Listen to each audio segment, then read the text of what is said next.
కార్తీక్‌కి అడ్డంగా దొరికిపోయిన సూరజ్. బయటపడ్డ అసలు నిజం. మరి ఏ నిజం కార్తీక్ తెలుసుకున్నాడు? అసలేం జరిగింది తెలుసుకోవాలనుకుంటే వీడియోనైతే చివరి వరకు మిస్ కాకుండా చూసేయండి. నేనైతే వంట చేస్తూ రాబోయే కథలో ఏం జరగబోతుందో మీకు క్లియర్గా ఎక్స్ప్లెయిన్ అయితే చేయబోతున్నాను. మిస్ కాకుండా వీడియోని చివరి వరకు చూసేయండి. వీడియో నచ్చితే ఒక లైక్ చేయడం మాత్రం మర్చిపోకండి. ఇక సూరజ్ విషయంలో అడుగుతూ ఉంటాడు శివనారాయణ. ఏంట్రా, ఏంటి అసలు తను అవుట్ హౌస్ వదిలేసి ఎందుకు వచ్చేసాడు, అసలు ఏం జరుగుతుందిరా అని చెప్పేసి అంటూ ఉంటాడు కార్తీక్ని శివనారాయణ. అయితే తాత, అవుట్ హౌస్ వదిలి రావడానికి మన ఇంట్లో వాళ్ళే కారణమని నాకు అనిపిస్తుంది. కాకపోతే సూరజ్ చెప్పడం లేదు. సూరజ్ ఏదైనా సరే తనకు నచ్చిందే చేస్తాడన్న విషయం మనకు తెలుసు కదా. దాని విషయంలో ఇక మనం అంతకన్నా పోస్ట్ చేయడం అనవసరం.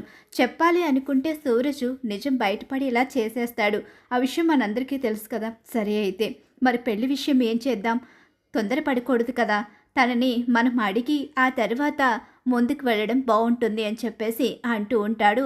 సరే, ఎలా అయినా సరే సూరజ్ జోష్నల పెళ్లి జరిగితే బాగుంటుందని అనిపిస్తుందిరా. ఖచ్చితంగా జరుగుతుంది. కాకపోతే కాస్త టైం పడుతుంది. ఎందుకంటే సూరజ్ కూడా తన నిర్ణయం చెప్పాలి కదా. సూరజ్కి మన అభిప్రాయం చెప్పాలి, తర్వాత తన నిర్ణయం మనకి చెప్పాలి. అప్పుడే కదా మనం ముందుకు వెళ్ళగలం. ఈలోగా జోష్న సూరజ్ విషయంలో ఏ రకంగా తను ఇబ్బంది పెట్టకుండా ఉంటే చాలు అని చెప్పేసి అంటూ ఉంటాడు కార్తీక్. సరే, ఎన్ని ఇబ్బందులు పెట్టినా సూరజ్ మనల్ని వదిలి వెళ్ళడని అర్థమవుతుంది. జోష్నని తను ఎలా కంట్రోల్లో పెట్టగలడో కూడా మనం చూసాం కదా. కాబట్టి ఈ విషయంలో మనం టెన్షన్ పడాల్సిన అవసరం లేదని అర్థమవుతుందిరా.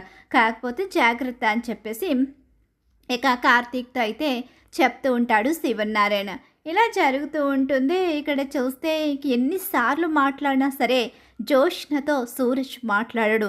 తన వైపు కూడా తిరిగి చూడడు. వీడు ఎందుకు ఇలా చేస్తున్నాడు, అసలు వీడు ఉదయం నుంచి ఎందుకు ఇంతగా డిస్టర్బ్ చేస్తున్నాడు, నేను వెళ్ళిపోమనగానే వెళ్ళిపోయాడు అనుకుంటే వీడు వెళ్లకుండా ఇక్కడే ఉన్నాడు. హలో మేడం, మీరు వెళ్ళిపోమన్నది అవుట్ హౌస్ నుంచి. నేను వెళతానని మాటిచ్చింది కూడా అవుట్ హౌస్ నుంచే, అంతేకాని ఆఫీస్ నుంచి కాదు. మీకు మాటిచ్చినప్పుడే క్లియర్గా చెప్పాను. ఇప్పుడు కొత్తగా ఆలోచించడానికి ఏమీ లేదని చెప్పేసి ఇక సూరజ్ అయితే చెప్తూ ఉంటాడు. ఇంటికి వెళ్ళిన తర్వాత వాడు చాలా డిస్టర్బ్ చేస్తున్నాడు. వాడు డిస్టర్బ్ చేస్తున్నాడనే కదా మీ వాళ్ళందరూ ఇక్కడ పెళ్లి ప్రపోజల్ పెట్టారు. వాడిని పెళ్లి చేసుకోవడం మంచిదే కదా. నువ్వు కూడా పిచ్చిదాల్లా ఎందుకు మాట్లాడతావు? వాడిని నేను పెళ్లి చేసుకోవడం ఏంటి? నువ్వు ఎందుకు వాడిని పదే పదే అనాథ అనాథ అంటున్నావు? వాడు అనాథేంటే? ఈ ఇంట్లో అసలు విషయం తెలిస్తే మనం అనాథలం అవుతాం. ఈలోపు వాడిని పెళ్లి చేసుకుంటే ఆస్తి కూడా నీ చేతికి వచ్చేస్తుంది అని చెప్పేసి పారిచేతం అయితే చెప్తుంది. ఎవరు ఎంత చెప్పినా వినిపించుకోవడానికి సిద్ధంగా ఉండదు ఇక జోష్నైతే. అలా వాళ్ళ మధ్య డిస్కషన్లు అయితే జరుగుతూ ఉంటాయి. ఇక పెళ్లి ప్రపోజల్ తీసుకొస్తారు. ఆల్రెడీ సూరజ్కి అలాగే జోష్నకి పెళ్లి చేయాలని సుమిత్ర వీళ్ళందరూ నిర్ణయం చేసుకుంటారు. సూరజ్ అనాథ కాదు, దత్తత తీసుకుంటాను అని చెప్పేసి శ్రీధర్ చెప్పేస్తాడు. ఇన్ని ప్రయత్నాలు జరుగుతూ ఉన్నా సూరజ్ ఎవరో ఏంటో తెలుసుకోవాలనే ఒకే ఒక ఆలోచన కార్తీక్ మైండ్లో అలానే తిరుగుతూ ఉంటుంది. మాట అయితే ఇస్తాడు, సూరజ్ జోష్నల పెళ్లి జరగడానికి నేను కూడా సహాయం చేస్తానని మేనత్తకి. కానీ సూరజ్ ఎవరో ఏంటో పూర్తిగా క్లారిటీ లేకుండా ఎలా ముందుకు వెళ్ళడం, తన గురించి పూర్తిగా తెలుసుకోవాలి. తను ఒక అనాథని మాత్రం తెలిసిపోయింది. కానీ ఇదంతా ఎంతవరకు నిజం, ఇదంతా మనం నమ్మగలమా అని చెప్పేసి అనుకుంటూ ఉంటాడు కార్తీక్. ఇక దీప దగ్గర కానీ అలాగే ఇటు తాత కుటుంబం దగ్గర కానీ అలాగే కాంచన్ దగ్గర కానీ ఎవరి దగ్గర ఈ ప్రస్తావన అయితే తీసుకురాడు ప్రస్తుతానికి. తను ఎవరికీ తెలియకుండా ఇక సూరజ్ని ఫాలోఅప్ చేయడం మొదలు పెడతాడు. ఇక ఏదన్నా ఎవరి ద్వారాగైనా తెలిస్తే ఆ మాట బయటికి వస్తుంది. ఎవరో ఒకరి ద్వారాగా ఇక సూరజ్కి తెలిసే ఛాన్స్ కూడా ఉంటుంది. సూరజ్ చాలా తెలివైనవాడు. తనని ఎవరు ఫాలో చేస్తున్నారో, తన విషయంలో ఎవరు నెగిటివ్గా ఎవరు పాజిటివ్గా ఆలోచిస్తున్నారో అన్నీ తెలుసుకోగలడు. అందుకే జాగ్రత్తగా ఉండాలని చెప్పేసి సూరజ్తో మంచిగానే మాట్లాడుతూ ఇక తన ఫ్యామిలీ డీటెయిల్స్ కూడా ఏమీ అడగకుండానే మామూలుగానే ఉన్నట్టుగానే ఉంటాడు కార్తీక్ అయితే. అలా సూరజ్ని ఫాలో చేస్తూ ఉంటాడు. ఇలా ఫాలో చేస్తూ ఉండగానే ఒకరోజు సూరజ్ ఫోన్ మాట్లాడుతూ ఉంటాడు. అలా మాట్లాడుతూ ఉండగా వెనుక నుంచి చూస్తాడు. అలా మాట్లాడి ఫోన్ అయితే పెట్టేస్తాడు. మనం అనుకున్నది అనుకున్నట్టుగా జరుగుతుంది. ఇక ఈ విషయంలో ఎలాంటి మార్పు లేదు, మనం తర్వాత కలుద్దామని చెప్పేసి ఫోన్ పెట్టేస్తాడు. అదేంటి, అనుకున్నది అనుకున్నట్టుగా జరగడం ఏంటి? అసలు దేని గురించి మాట్లాడుతున్నాడు సూరజ్? అవతల ఫోన్లో మాట్లాడే వ్యక్తి ఎవరు అని చెప్పేసి అనుకుంటూ ఉంటాడు. ఎందుకంటే సూరజ్ ఒక అనాథ. ప్రస్తుతానికి ఫ్రెండ్స్ కూడా ఉన్నట్టు ఇక్కడ ఎక్కడా కూడా సూరజ్ చెప్పలేదు. సూరజ్ కోసం ఎవరు వచ్చినట్టు కూడా లేదు. అలాంటిది అనుకున్నది అనుకున్నట్టుగా జరుగుతుంది అంటే దేని గురించి మాట్లాడుతున్నాడు? ఆఫీస్ విషయాలా అంటే ఆఫీస్ విషయాలు ఈ టైంలో ఎందుకు డిస్కస్ చేస్తాడు? అవి దీపక్ కూడా తెలుస్తాయి కదా అని చెప్పేసి కార్తీక్ అనుకుంటూ ఉంటాడు. ఇలా అనుకుంటూ ఉండగానే ఒకరోజు అనుకోకుండా సూరజ్ అడ్డంగా దొరికిపోతాడు. ఇక కార్తీక్ అయితే సూరజ్ మాలినితో మాట్లాడుతూ ఉంటాడు. మాలినితో మాట్లాడి తిరిగి వచ్చేస్తాడు సూరజ్ అయితే. అలా సూరజ్ మాలినితో మాట్లాడుతూ ఉండగానే ఇక దూరం నుంచి కార్తీకు గమనిస్తాడు. అలా గమనించిన కార్తీకు ఇక దూరంగా ఆగిపోయి మాలిని వెళ్ళిపోయిన తర్వాత సూరజ్ కాలర్ పట్టుకుంటాడు. అలా పట్టుకుని ఎవరు నువ్వు? ఎందుకు మా అత్త ఇంటికి వచ్చావు? ఎందుకు జోష్న వెంట పడుతున్నావు? నువ్వు నిజంగా ఆ ఇంటికి అనాథగా వచ్చావా? నువ్వు అనాథవి కాదు, నిజం చెప్పు అని చెప్పి కాలర్ పట్టుకొని నిలదీస్తాడు. ఇక సూరజ్ని కార్తీక్ అయితే, బ్రదర్ మళ్ళీ మీరు అనుమానిస్తున్నారా? లేదు, నాది అనుమానం కాదు. నేనన్నీ చూసి అన్ని విషయాలు తెలుసుకున్న తర్వాతే అడుగుతున్నాను. నీకు ఖచ్చితంగా ఆ కుటుంబంతో సంబంధం ఉంది, నువ్వు నిజం చెప్పాల్సిందే అని చెప్పేసి కార్తీక్ అయితే నిలదీస్తాడు. అలా నిలదీసేసరికి ఇక ఒక్కసారే బ్రదర్ కాలర్ వదలండి బ్రదర్.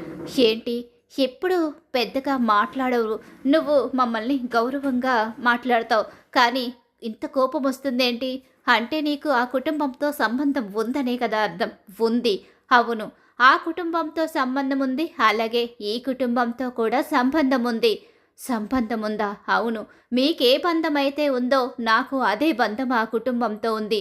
మీకున్న బంధాన్ని కాపాడుకోవడానికి మీరెంతగా ఇక ఆ కుటుంబంలో కలిసిపోయి మీరు ఆ కుటుంబానికి మేనల్లుడై ఉండి కూడా డ్రైవర్గా ఉంటున్నారో, నేను అలాగే.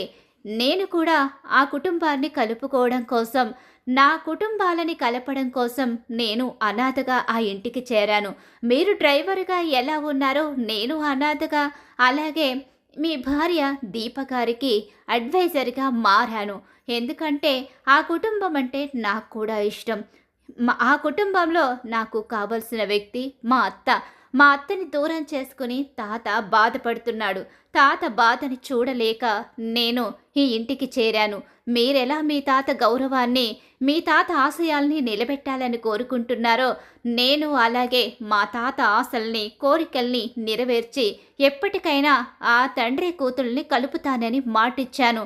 దానికోసమే ఆ ఇంట్లో అడుగు పెట్టాను. పగ ప్రతీకారాల విషయం పక్కన పెడితే, నా తాతకి నేనిచ్చిన మాట కోసం మౌనంగా అనాథగా మీ ముందు నిలబడాల్సిన పరిస్థితి వచ్చింది.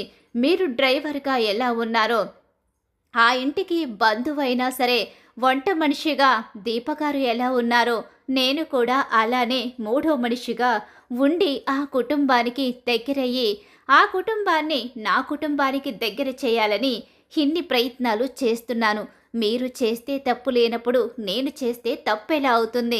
మీ కుటుంబాల మధ్య పగ లేదు, కానీ మా కుటుంబాల మధ్య పగ ఉంది. నేను డైరెక్ట్గా వెళ్ళి నేను పలానా మనిషిని, నేను మీ వాడిని అని చెప్తే నన్ను ఆ ఇంటి గడప కూడా తొక్కనివ్వరు. అందుకని నేను అనాథగా ఆ ఇంటి ముందుకు వచ్చి ఇక్కడ గెస్ట్ హౌస్లో ఉంటూ ఇక తన కూతుర్నే పెళ్లి చేసుకుంటే జీవితమంతా మా బంధం కలిసి ఉంటుందని ఒకే ఒక ఆశతోనే ఇదంతా చేస్తున్నాను. నేను పగ కోసమో లేకపోతే ఇంక దేనికోసమో ఇదంతా చేయడం లేదు అని చెప్పేసి సూరజ్ అయితే తేల్చి మొత్తం నిజాలన్నీ చెప్పేస్తాడు కార్తీక్ ముందు. ఒక్కసారి కార్తీక్ షాక్ అయిపోతాడు. కార్తీక్ ఎలాగైతే ఆ కుటుంబంతో కలిసి ఉండాలని కోరుకుంటున్నాడో అదే విధంగా సూరజ్ కూడా ఇక దక్షిణామూర్తిని సుమిత్రని కలపడానికే అక్కడికి వచ్చాడు అన్న విషయం తెలుసుకున్న కార్తీక్కి ఇంకేం మాట్లాడాలో, అసలు ఏం జవాబు చెప్పాలో కూడా అర్థం కాని అయోమయం పరిస్థితిలో ఉండిపోతాడు. చివరికి నిజమైతే మాత్రం కార్తీక్ అయితే తెలిసిపోతుంది, సూరజ్ పలానా వ్యక్తి. సూరజ్ ఇక దక్షిణామూర్తి మనవడు, సుమిత్ర మేనల్లుడన్న విషయం అయితే బయటపడిపోతుంది. మరి నిజం తెలుసుకున్న కార్తీక్ ఏ నిర్ణయం తీసుకుంటాడు, అసలు ఏం జరుగుతుందన్నది రాబోయే కథలో తెలుసుకుందాం. మరి ఇలానే జరగాలని మీరు కోరుకుంటున్నారా? సూరజ్ గురించి నిజం కార్తీక్ తెలుసుకోవాలని కోరుకునే వాళ్ళు మా వీడియోని లైక్ చేయండి. మా వీడియో కనుక మీకు నచ్చినట్లయితే పక్కనే ఉన్న హైప్ బటన్ మీద క్లిక్ చేయండి.